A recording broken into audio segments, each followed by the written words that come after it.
Es-tu thérapeute ou sauveur? Est-ce que tu tombes dans ce piège du syndrome du sauveur qui veut vraiment apporter le soutien à toute l'humanité, quoi qu'il en coûte, et se faire littéralement avaler par ses clients? J'y réponds tout de suite. On connaît bien le syndrome de l'imposteur. Le syndrome de l'imposteur, c'est celui qui te permet finalement de considérer que la tâche qui est devant toi est tellement immense et toi tellement petit ou tellement minuscule que tu n'y arriveras pas. Et que si tu prétends y être arrivé, c'est que tu es forcément un imposteur. Donc cela, c'est la distorsion qui peut exister entre la perception que tu as de la réalité et la perception que tu peux avoir de ta propre nature. Donc entre les deux, il y a un gap, il y a un fossé qui est plus ou moins grand et qui va t'empêcher de te réaliser. Alors que finalement, si tu enlevais tes lunettes déformantes, tu verrais que tu es tout à fait en capacité, à partir de ce que tu sais maintenant, à partir de qui tu es maintenant, d'aider des gens qui sont assez proches de toi et qui ont besoin de toi. Ça, c'est le syndrome de l'imposteur. Et puis, le syndrome du sauveur, lui, est beaucoup plus embêtant, beaucoup plus pernicieux, parce que il va nous renforcer, en fait, l'ego. Et dès lors, c'est quelque chose qui est très compliqué à déverrouiller, finalement. Alors si tu te considères comme un sauveur, tu vas réagir comme un pompier. Tu vas éteindre les incendies. Et les incendies sont nombreux. Donc tu vas avoir beaucoup de travail. C'est satisfaisant à chaque fois que tu as éteint un incendie, tu te dis, ouais, là j'ai été utile, je suis intervenu pour aider cette personne. Ok. Et puis il y a un incendie qui éclate à côté. Et tu continues, et tu continues, et tu continues. Le problème d'un pompier, c'est qu'il a des horaires de garde et qu'en dehors de ça, il va quand même se reposer. Le thérapeute qui sombre, vraiment, qui plonge dans le syndrome du sauveur, lui n'a plus de garde. Il va être finalement avalé 24 heures sur 24 dans un système mental qui va l'enfermer dans cette démarche. A l'inverse, il y a une démarche de professionnel. Le thérapeute professionnel n'est pas forcément le sauveur. Le thérapeute professionnel, lui, il va délivrer une compétence. Il va délivrer une prestation et avec une démarche tarifée. Là, on touche quelque chose qui est très sensible chez la population des néothérapeutes, je dirais, avec justement ce conflit qui peut exister entre la vocation d'un côté et le professionnalisme de l'autre. Le professionnalisme, c'est de définir un cadre, le cadre cohérent, un cadre cohérent pour exercer. Donc, tu vas exercer ta compétence dans ce cadre. Tu vas recueillir les fruits de ta compétence. Et cette compétence, tu vas la délivrer si tu le souhaites. C'est pas la même chose que le sauveur qui lui est happé en permanence. Il est appelé comme le pompier. Toi, tu vas délivrer ta compétence si tu le souhaites. Et donc tu gardes aussi ta liberté par rapport à ce que tu as identifié, par rapport aux gens qui viennent te voir. Après, il t'appartient de délivrer cela selon une grille tarifaire et éventuellement avec des réductions sur des personnes nécessiteuses, avec pourquoi pas de la gratuité, du bénévolat dans la direction que tu auras souhaité.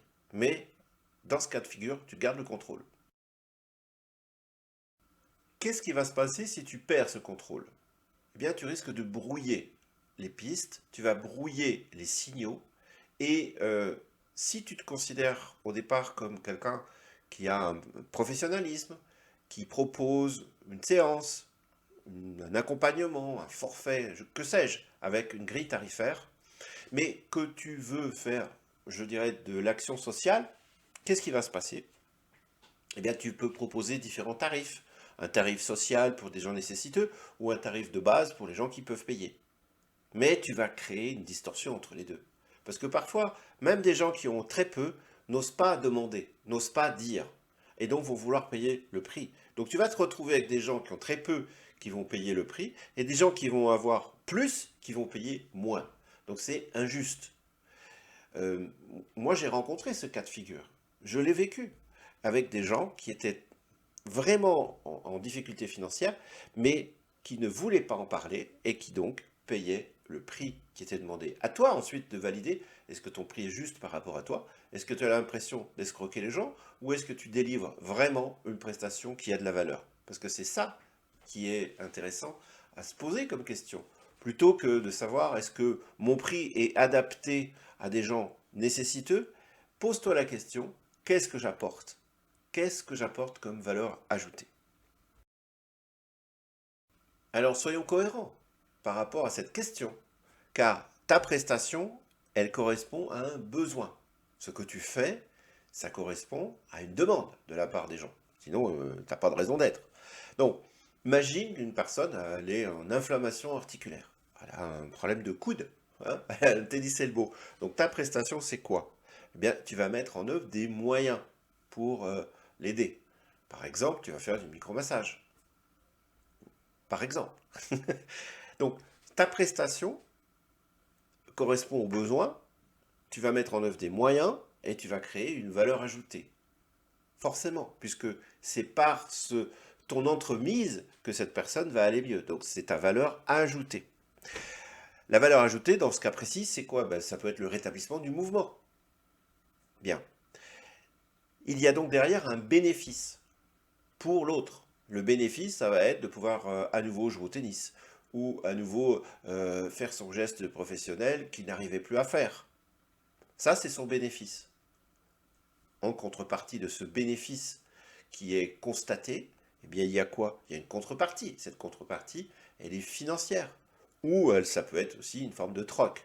Mais il y a un échange qui s'opère. Donc, on est, tu vois, dans une véritable logique d'échange parce que tu as créé quelque chose, tu as créé une valeur ajoutée.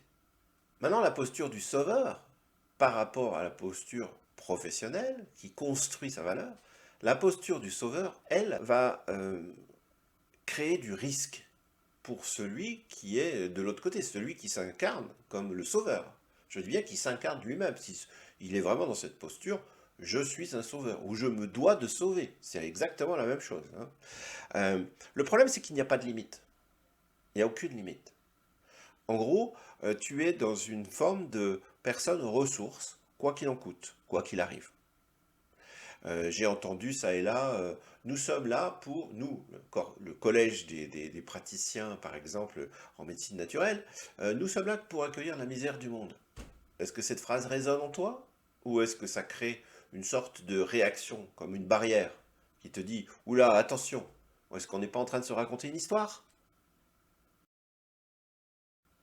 Il y a derrière cela une posture qui alimente aussi l'ego spirituel, qui te donne, à un moment donné, la sensation d'exister aux yeux de ces gens-là, et à tes propres yeux aussi.